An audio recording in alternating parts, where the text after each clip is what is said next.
นึกว่าฟังเบานึกฟังแม่ได้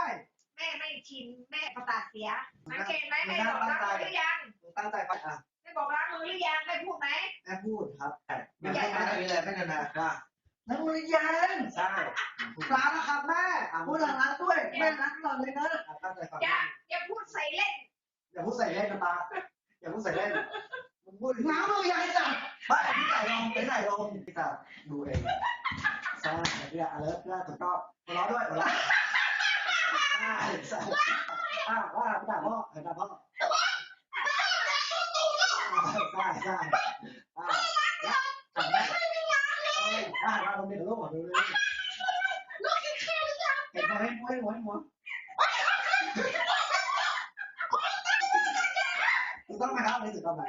อันนี้ถูกต้องไหมที่เป็นไม่ถึงขนาดนั้นป้าเดี๋ยว